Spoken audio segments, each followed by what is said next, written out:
ಶ್ರೀ ಗುರುಭ್ಯೋ ನಮಃ. ಶ್ರೀಮನ್ಮಹಾಗಣಾಧಿಪತಯೇ ನಮಃ.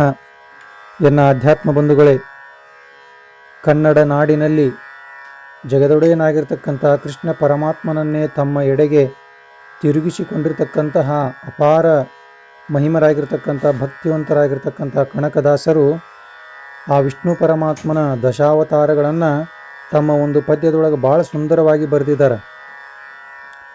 ಎಲ್ಲ ದಶ ಅವತಾರಗಳನ್ನು ತಮ್ಮ ಒಂದು ಪದ್ಯದೊಳಗೆ ಭಾಳ ಸುಂದರವಾಗಿ ವರ್ಣನೆಯನ್ನು ಮಾಡಿದ್ದಾರೆ. ರಾಮ ಗೋವಿಂದ ಹರೇ ಕೃಷ್ಣ ಗೋವಿಂದ ದಾಮೋದರ ಹರಿ ವಿಷ್ಣು ಮುಕುಂದ. ಆ ಜಗದೊಡೆಯನಿರ್ತಕ್ಕಂಥ ವಿಷ್ಣು ಪರಮಾತ್ಮನ ನಾಮಗಳು ಎಲ್ಲಿಂದ ಪ್ರಾರಂಭ ಆಗ್ತಾವಂದ್ರೆ ರಾಮನಿಂದ ಪ್ರಾರಂಭವಾಗಿ ಗೋವಿಂದ, ಹರೇ ಕೃಷ್ಣ, ಗೋವಿಂದ, ದಾಮೋದರ, ಹರಿ ವಿಷ್ಣು, ಮುಕುಂದ ಅಂತಕ್ಕಂಥ ಅನೇಕ ಸಹಸ್ರ ನಾಮಗಳನ್ನು ಹೊಂದಿರತಕ್ಕಂಥ ಆ ಜಗದೊಡೆಯನಾಗಿರ್ತಕ್ಕಂಥ ಪರಮಾತ್ಮನ ಅನಂತ ಲೀಲೆಗಳನ್ನು ಆ ಒಂದು ಪಲ್ಲವಿಯೊಳಗೆ ಬರೀತಾರೆ.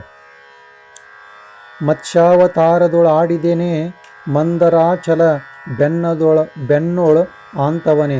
ಮೊಟ್ಟ ಮೊದಲನೇ ಅವತಾರ ಯಾವುದು ಅಂದ್ರೆ ಮತ್ಸ್ಯಾವತಾರದನ್ನು ತಾಳಿ ಆ ಮತ್ಸ್ಯ ರೂಪದೊಳಗಿರ್ತಕ್ಕಂಥ ಭಗವಂತನಾಗಿ ಈ ಜಗತ್ತನ್ನು ರಾಕ್ಷಸರಿಂದ ರಕ್ಷಣೆ ಮಾಡಿದಂಥವ ನೀಯದಿ.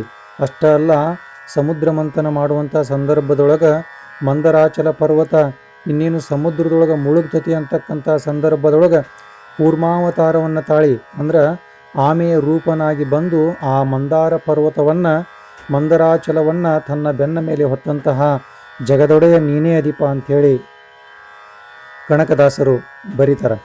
ಅಚ್ಚ ಸೂಕರನಾಗಿ ಬಾಳಿದನೆ ಮದ ಹೆಚ್ಚಿ ಹಿರಣ್ಯಕನ ಸೀಡಿದನೆ. ಇನ್ನು ಆ ವರಾಹ ಅವತಾರವನ್ನು ತಾಳಿ ಆ ರಾಕ್ಷಸರನ್ನು, ಮದಬಲ ಗರ್ವಿತರಾಗಿರ್ತಕ್ಕಂಥ ಆ ಹಿರಣ್ಯಕ ಅಂತಕ್ಕಂಥ ರಾಕ್ಷಸನನ್ನು ಸೀಳಿ ಆ ಭೂಮಂಡಲವನ್ನು, ಭೂದೇವಿಯನ್ನು ಮತ್ತು ಆ ಒಂದು ತನ್ನ ಸ್ಥಾನದೊಳಗೆ ತಂದು ಇರಿಸಿದಂಥ ಕೀರ್ತಿ ನಿನಗೆ ದೊರಕಿತಪ್ಪ ಗುರುವೇ ಅಂಥೇಳಿ ಇಲ್ಲಿ ಕನಕದಾಸರು ಬರೀತಾರೆ. ಬಲಿಯೊಳು ದಾನವ ಬೇಡಿದನೆ ಕ್ಷಾತ್ರ ಕುಲವ ಬಿಡದೆ ಕ್ಷಯ ಮಾಡಿದನೆ. ಇನ್ನು 3 ಪಾದದ ಭೂಮಿಯನ್ನು ಕೊಡುವಂತಕ್ಕಂಥ ವಾಮನ ಅವತಾರವನ್ನು ತಾಳಿರ್ತಕ್ಕಂಥ ಜಗದೊಡೆಯನಾಗಿರ್ತಕ್ಕಂಥ ಆ ವಿಷ್ಣು ಪರಮಾತ್ಮ ಬಲಿಚಕ್ರವರ್ತಿಯನ್ನು ಕೇಳಿದಾಗ ಸಾಕ್ಷಾತ್ ಗುರುಗಳೇ ಅವನನ್ನು ಎದುರು ಹಾಕ್ಕೊಂಡ್ರು.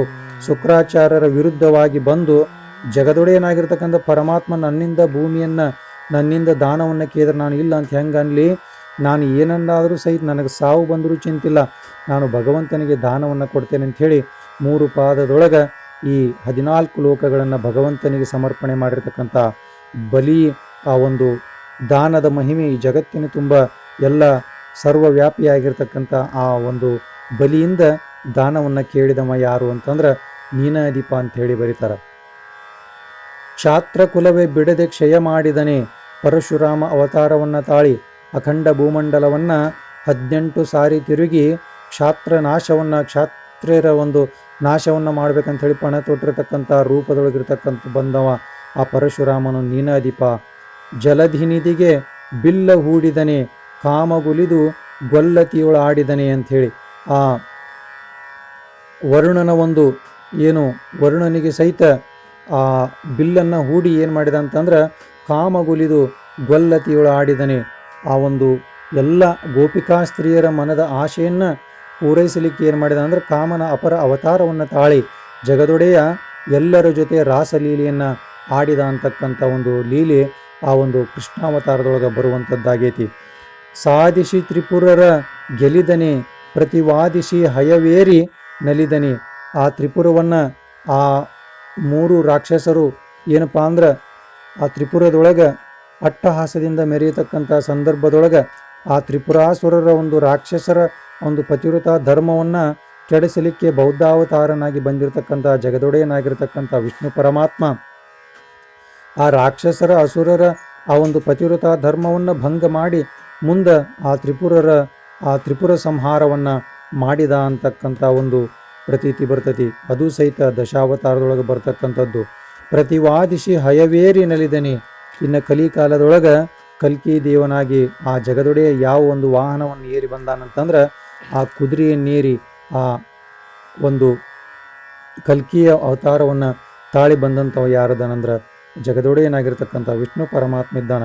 ಭೇದಿಸಿ ವಿಶ್ವವ ಗೆಲಿದನೆ ಬಾಡದಾದಿ ಕೇಶವರಾಯ ನಮಗೊಲಿದವನೇ ಅಂಥೇಳಿ ಇಲ್ಲಿ ಕನಕದಾಸರು ಬಹಳ ಸುಂದರವಾದ ಸಾಹಿತ್ಯವನ್ನು ಬರೀತಾರೆ. ಇಂತಹ ಆ ಜಗದೊಡೆಯನಾಗಿರ್ತಕ್ಕಂಥ ಕಲ್ಕಿಯ ಅವತಾರದೊಳಗೆ ಬಂದಿರತಕ್ಕಂಥ ಆ ಪರಮಾತ್ಮ ಬ್ಯಾರೆ ಎಲ್ಲಿ ನಿಂತಿಲ್ಲ, ಆದಿಕೇಶವನ ರೂಪದೊಳಗೆ ನಿಮ್ಮೆಲ್ಲರಿಗೂ ಒಲಿದು ದರ್ಶನ ಆಶೀರ್ವಾದವನ್ನು ನೀಡಾಕತ್ಯಾನ. ಇಂತಹ ಆ ಒಂದು ವಿಷ್ಣು ಭಗವಂತನ ನಾಮಸ್ಮರಣೆಯನ್ನು ನಾವು ಮಾಡಿದ್ದ ನಿಜ ಇದ್ರೆ ನಮಗೆಲ್ಲರಿಗೂ ಸಹಿತ ಆ ದಶಾವತಾರವನ್ನು ಶ್ರವಣ ಮಾಡಿರ್ತಕ್ಕಂಥ ಫಲ ದೊರೀತೈತಿ ಅಂತಕ್ಕಂಥದ್ದನ್ನು ಇಲ್ಲಿ ಕನಕದಾಸರು ತಮ್ಮ ಒಂದು ಪದ್ಯದೊಳಗೆ ಭಾಳ ಸುಂದರವಾಗಿ ಬರೆದಿದ್ದಾರೆ.